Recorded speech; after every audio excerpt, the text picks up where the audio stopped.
A very good evening to all our viewers today. We have with us a very special guest coming all the way from Vienna joining us. She is a human rights expert and social sustainability expert based out of Vienna, Austria. She is also the chairperson of the board Paris Lodron Universität Salzburg. She has her master's in international human rights from the University of Notre Dame. Her work focuses on social aspects of sustainability, highlighting the relevance and interconnectedness of human rights across sustainability efforts. Let us all welcome Marianne. Hi, Marianne. Hi, Harsha. Thank you so much for the invitation. Lovely to see you. And I commend the awesome backdrop that you have there, reminding us all how important it is that we work together on sustainability and sustaining this kind of nature.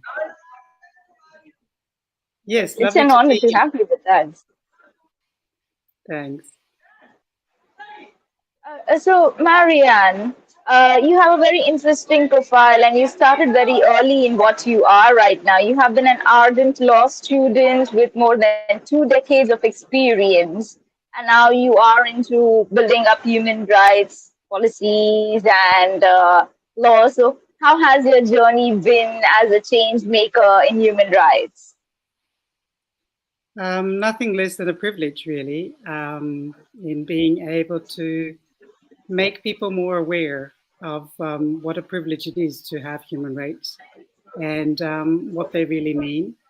And most importantly, and to me, the most treasured part of my work, really to empower people and to watch people sort of grow wings almost and start to soar on their own account, informed by their experience and sharing that and thereby empowering again others. I think that's really the most central part of my work, and that's what keeps me going.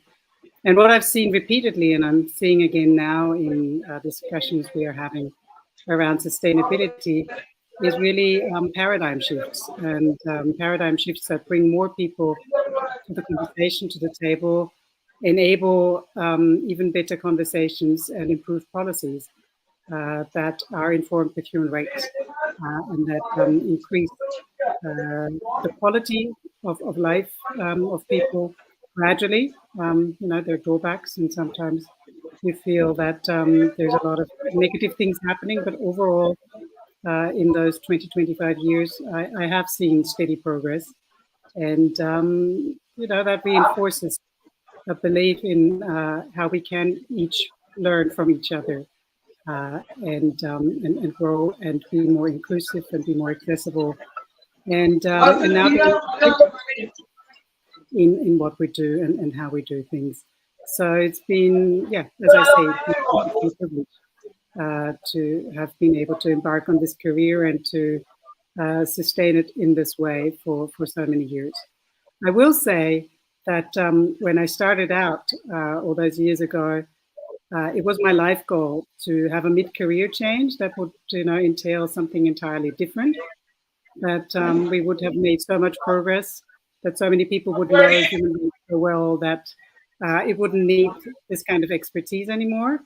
And in a way, you might call that a failure now, that's not really possible, or it doesn't seem possible yet. But at the same time, things have changed and the conversation has broadened. And with the ongoing efforts around sustainability, we're really seeing this expansion of the human rights conversation into businesses. And if I think back of my education as a human rights lawyer, you did mention my time at Notre Dame, as they call it in the United States. When Juan Mendez, one of the prolific human rights experts in this world, said to us as students, it shouldn't be corporate social responsibility. It should really be corporate social accountability. And some 2 decades later, we're now seeing that. We're seeing various governments shifting what they require of businesses to report on. And it does include substantial, significant parts of core human rights treaties. And that's nothing short of a paradigm shift. And it's very privileged to be able to be part of that and to try and help people understand that narrative better and make it their own and yeah, make their sustainability if it's more sustainable, as it were. Yeah. That's very inspiring, Marianne. Being in this space, you must have seen so many cases. What are some of the notable cases that you've observed, and you think that laws are needed, but they are still absent and could be made?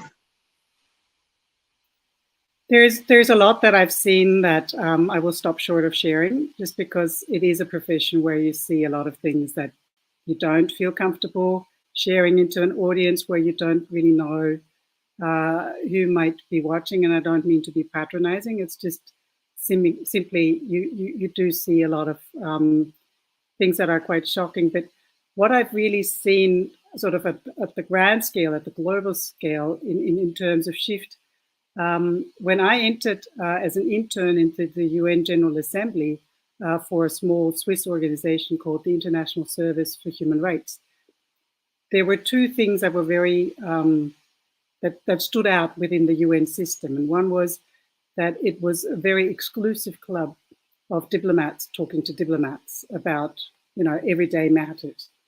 And the other thing that was, it was such an arcane kind of institution. You know, there was hardly anything on the web. It took days for things to be translated and then printed onto actual paper until they were available. And then within a very short time frame, largely on account of the Convention on the Rights of Persons with Disabilities, which was negotiated between 2001 and 2006, all of a sudden, not all of a sudden, there was a lot of hard work and a lot of blood, sweat, and tears. Civil society members were really onboarded into these processes.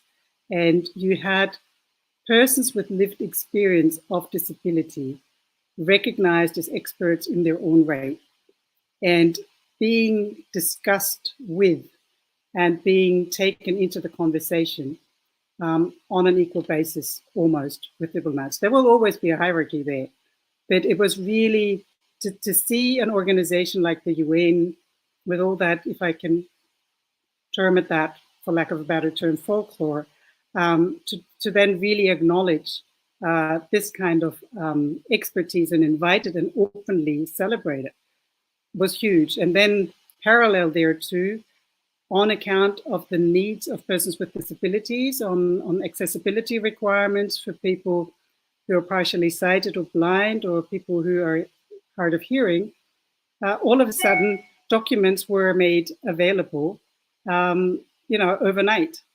And I'll give you one example because I still think it's one of the most telling ones within the UN system. Negotiations at the UN are always reserved to 3-hour slots twice a day. And then often in the evening, they will sit down and try to come to some kind of a consensus. But those meetings are officially off the record. And particularly if you then share a document that's not translated yet into the UN official languages, there are 6 altogether, you have to make a caveat there. And the then president of the World Federation of the Blind, Kiki Nordstrom, was invited into that conversation and papers were handed out. And given Kiki's blindness, the paper was meaningless to her. And because the repeated requests she made went unheard, one night she attended such a meeting and she handed out her own proposal, which she had printed on a Braille printer. And she handed it out to the diplomats and said, as they did, you know, official translations will be made tomorrow morning. And within 2 weeks, I think, if memory serves me correctly, there was a Braille printer at the UN. And so to see an organization as, you know, as I said, arcane as the UN, move within less than 5 years at that pace, I consider it a huge privilege to have been witness to that. And it is that memory that keeps me optimistic when I see a lot of, challenging, to put it mildly, situations where I do have my doubts sometimes that we are moving in the right direction. But overall, I do have the impression we are. That's a very nice case study, and I'm sure not only you, and it's needed in so many other government organizations across the globe. And I hope that they start from somewhere. Now, you also served on the Civil Society Board of the European Union Agency for Fundamental Rights on Human Rights. EU is a coalition of many countries. Now, what are the significant differences or similarities when it comes to human rights? Oh, that's a big question, Harsha. I'm not sure I can do it justice. Look, there is the starting point from a very legal point of view that some countries have human rights enshrined in their constitution, and that they are an entry point for a lot of legal and policy considerations, and that there is a strong tradition around that. One case in point would be France. Or there is a very recent tradition that has created a lot of change, such as the case of Germany. Or then there is the other example until recently, no longer the United Kingdom, which for a very long time just didn't have any rights enshrined at a constitutional level. So there's that difference in approach. Then there is the whole question of what do people do if they feel that their human rights are violated? The institutional setup for anti-discrimination bodies or any other body where you can share your grievances, be there in your employment relationship, be they in your access to education, be they in the way you get rejected for certain services.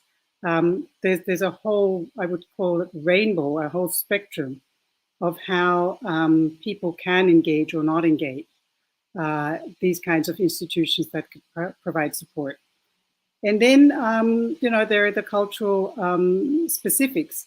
Some countries find it easier to embrace their history and engage certain minorities, be they ethnic minorities or religious minorities. Other countries find that more difficult. And then within the European Union and globally, you repeatedly have the case of countries being really more or less split into regions, where in some parts you have the impression it's a very vibrant, strong human rights culture, and in others that are adjacent, you all of a sudden have the impression it's really tricky and fraught and hard for people to embrace a human rights culture. But what I see as very beneficial is that in a somewhat comparable situation, such as within the European Union, there are common denominators, there are common efforts to try and improve the situation.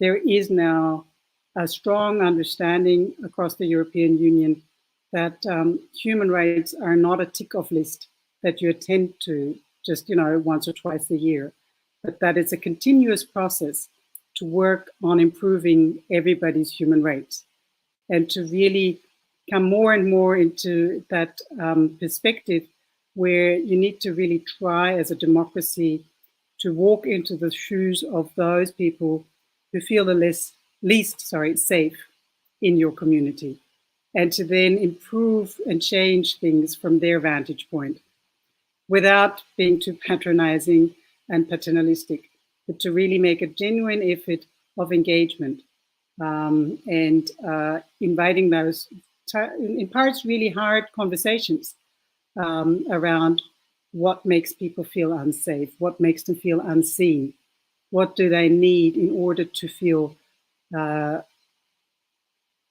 less stigmatized and accepted as they are into a genuine, meaningful dialogue of participation. And so I think things have shifted around that in no small part due to the European Union agency trying to really invite and instigate cooperation, collaboration among civil society as such, but also with the agency. And that's really what the board of the European Union agency does. It brings the civil society perspective into the agency's human rights work. As we know, a lot of the human rights work still gets done by civil society actors. Thank you for shedding light on such an important topic and how it is practiced across EU. Well, that itself is a big nation, and I wonder how it would be and the challenges we would be facing in other parts of the world. That could be more complex, and there's a lot of work to be done by the civil society for sure. Um, now, EU has most of its product supply chain market in the emerging markets.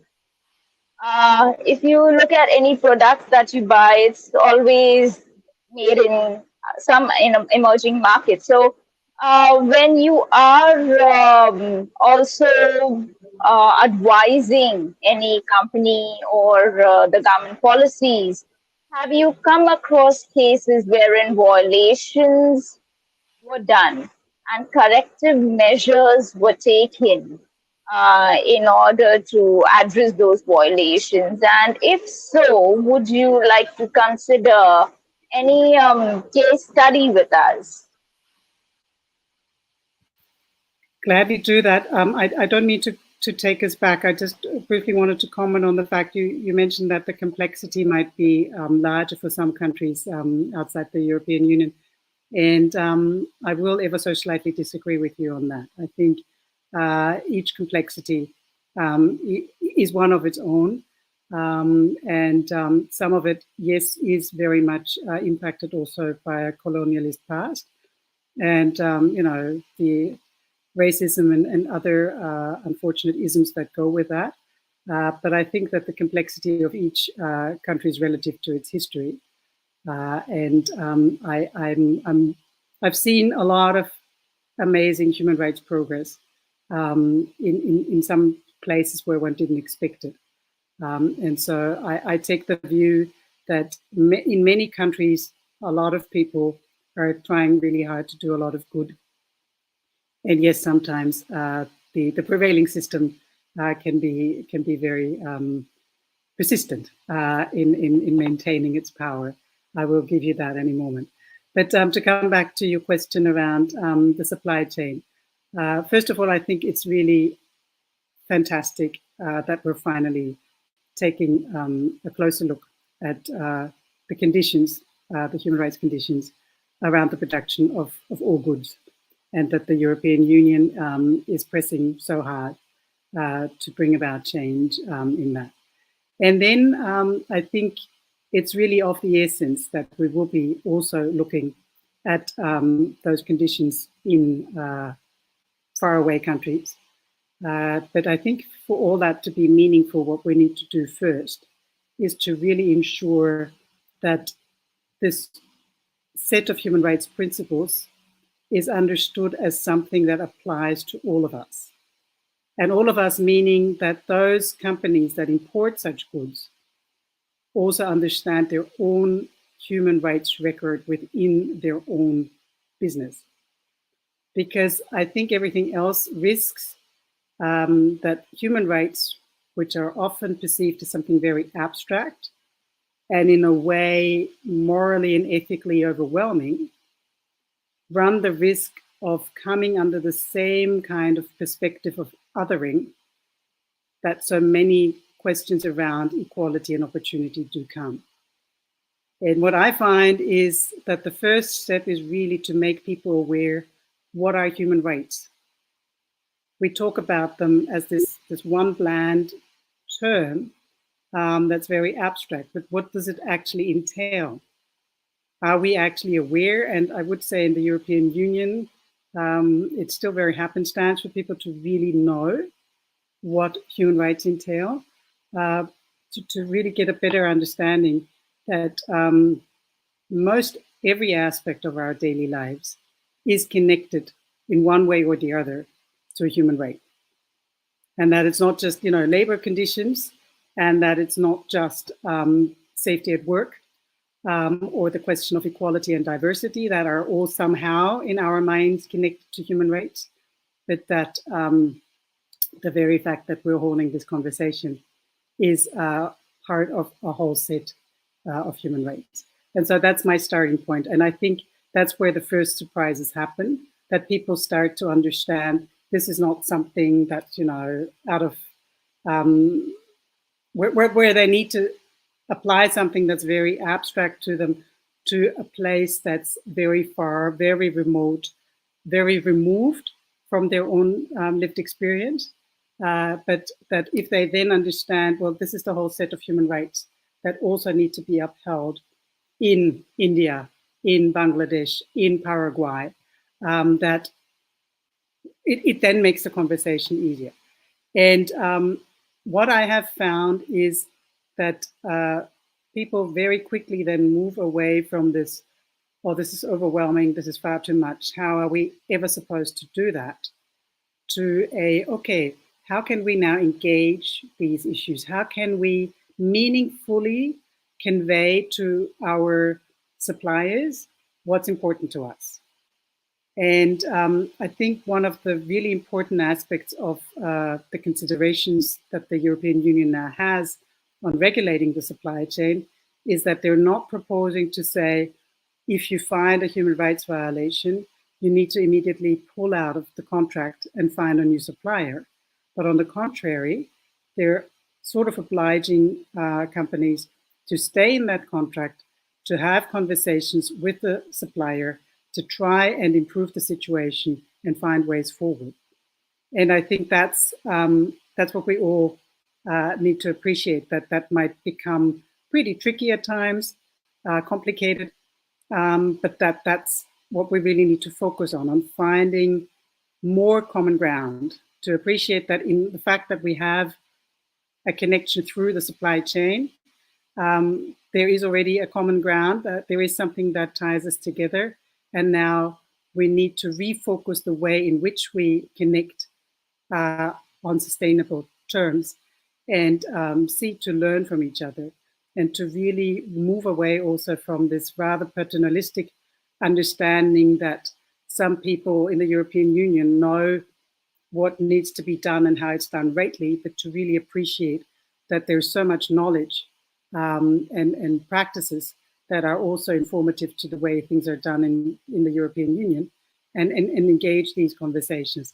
So what I'm seeing initially, and now I don't have many case stories yet because we're all still waiting for that directive to really come through.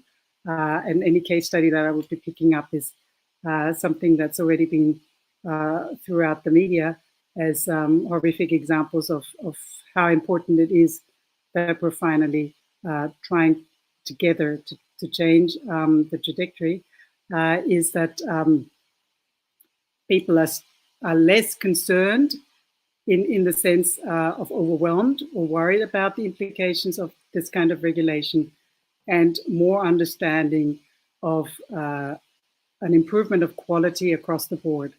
And I think that's important because that's what I've seen repeatedly throughout my career, that people then get too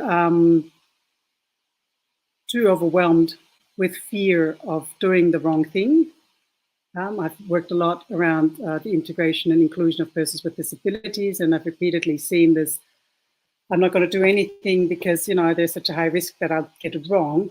But then understand, okay, here are some simple steps that you can take, or here is a way of engaging people, and that will help you to then have meaningful conversations and carve a way forward that is even more together. I think that's what's happening. It's a very good step that they engage in dialogues first. That is far more progressive than just continuing with the said vendor in the supply chain. That's very encouraging and mutually growing. So, I look forward to more such case studies in the coming times. Now, Much ado is being done for the employees who are working from remote locations, spending Mm. hours in front of the computer. Now, do you think there should be some human rights policies that could be introduced for the employees who are working remotely? You see, even I'm working remotely, and so are many of my other colleagues. And in this time, it's like hybrid. So, but when they are working from home, they are like even in the middle of the night they are being called. Do you think there should be some ground rules to this? Well, I think sometimes we need to just acknowledge that there are some ground rules that just have to apply across the board, and not necessarily, invent new rules or come up with a new law, but to really appreciate that there are certain ways we engage with each other and behave that we've actually already agreed on, and that change on account of the fact that the technology has changed and our understanding of how we can work has changed. So I'm always a bit of a skeptic when it comes to creating a new set of rules and creating something different, because then I feel then you have to create a new level of awareness to where actually to find these new rules and how to make them applicable. And then as a lawyer, there's always the question who's in charge of implementation and oversight. Yeah, but I agree with you that particularly with your example of overreaching and calling people at night, just very generally, I think we need to remind ourselves globally on the achievements of workers' struggles 100 and 150 years ago, and how we agreed on the fact that there were limits to working hours. And with good reason, and with lots of statistics to back up that people need rest. The human body is only so capable, and I might sound incredibly conservative here now, but to me it is a bit of a go back to the roots and go back to the basic understandings. And yes, some things are very specific around remote work, but then no. An employment contract is an employment contract, and there are certain very basic understandings we have around limiting the reach of the employer and making sure that people have the kind of working conditions for them to be safe, to be productive, as it were, and to be able to sustain that productivity for a prolonged period of time. And I'm always hopeful that people appreciate how much is lost when people are overworked and then have to quit. In that vein, all these notions of mental health and acceptance of certain space might actually feed into common sense, and thereby inform certain decisions. So sorry to not be fully supportive of your idea of having separate rules for remote workers, but to rather really increase the awareness around what the application of common employment standards means for remote workers and other emerging models of modern employment. No, highly appreciate it, and I do agree the complexities shall rather increase when we do that. The United Nations have come up with United Nations guiding principles for human rights. How are we integrating it into business, and how are we measuring and monitoring? So, what are your thoughts on that? So the challenge has always been that human rights really only apply to states, right? And there's always been a lot of skepticism around whether to expand that notion of application, and if so, how to expand it to businesses, and then to which businesses. And so 2 decades ago, the UN have slowly come up with guiding principles around businesses, and they've been negotiating for almost 10 years now, a possible treaty to address the question of applying human rights directly to businesses. And as a basic guidance tool, the guiding principles are fantastic, because many companies around the world are already engaging them, realizing that a lot of what they're doing in the human resources departments and in their compliance departments actually comes under the UN guiding principles, but it's given them reinforcement, and it has definitely improved situations in many places.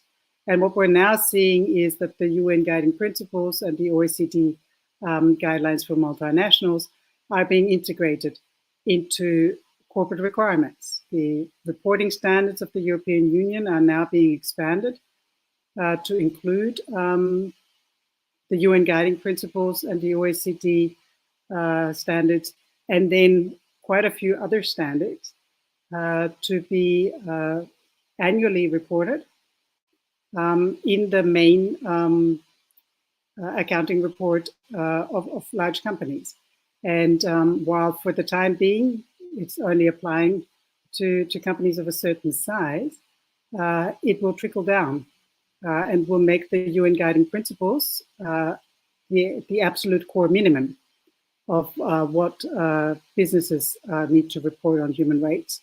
And the way things are going, and the way that this particular directive of the European Union, it's called the Corporate Sustainability Reporting Directive, the CSRD, is framed. They're wanting to push for even higher human rights standards and really introduce the whole set of human rights treaties by the United Nations, and then some European Union and Council of Europe treaties in addition, which is quite a leap from where the UN guiding principles start, because they only incorporate 2 of the 8 human rights treaties of the United Nations. So we're going places. Yeah. It's glad that we see that in India also they are taking it very seriously, and many of the companies have started conducting awareness sessions on human rights and doing human rights impact assessments and audits. So we've seen this happening in our country as well. So I'm sure the application will just increase in time. Now, in this phase, as you mentioned earlier, that awareness is a step one.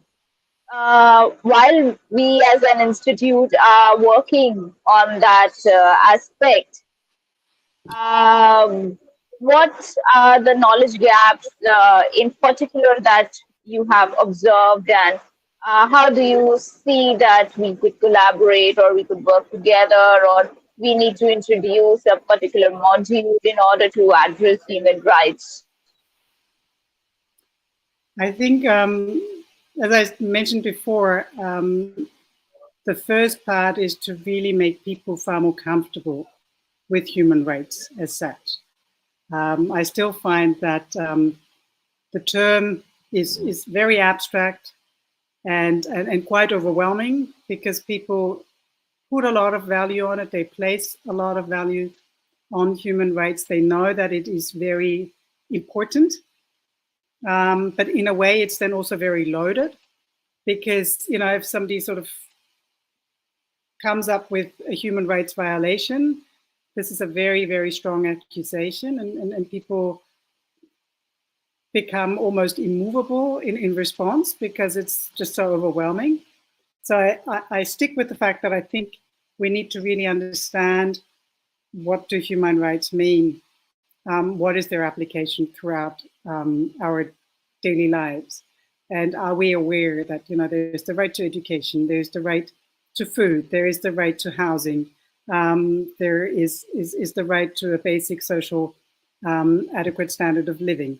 There's the right to health, which we've all become far more appreciative of over the last 3 years. What does it mean to support diversity?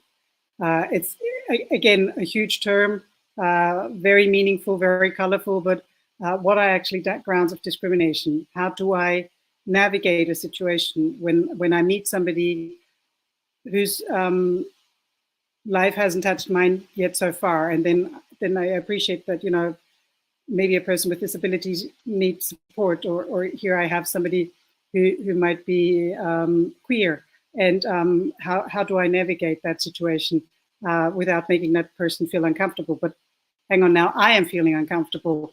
I think there's some of these very basics that we need to work through, and to appreciate that each of them is connected to human rights, and that each of them is connected to each other, and how dependent all of these rights are in their implementation. And that, you know, we can't just talk about the right to education without talking about the right to work, because in most countries around the globe, you need some certain level of financial leverage in order to attain a certain level of education. And so it's all interconnected before we can then start to talk about, well, how does it apply to the workplace specifically, and then in the supply chain. And so I think to have these kinds of conversations, just the way that we are having it now, those are the ones that we need to hold to make people comfortable around talking about human rights is something that applies to each and every one of us, and not just far away, you know, over there, hello, in India, or back down there, over there in somewhere in Burkina Faso, you know, and to come really to the table as also not geographically so bound as I was just now in my example, but to understand how that's all interconnected and needs to be appreciated at an individual level. Yeah. Wow, that's a lot of work that we also have to start doing, and we have to conduct these kind of sessions more often, as I understand. It has been great communicating with you, learning from you, and exchanging knowledge, more so receiving right now, I must say that. Would you have a message for all our viewers who are watching it right now, or who would watch the recorded session of this? Yes, please do use your human right of freedom of speech and talk about the importance of human rights. That's a great start. And go spread your awesomeness. Harsha and everybody who's listening. Thank you. Thank you so very much, Marianne. It's an honor to have you with us and learn so much in such a short span of time. We could just keep continuing talking about the subject. But yeah, we should conduct more such sessions. Thank Well, you. gladly do. Thank you for having me. A great honor. Thank you. Thank you.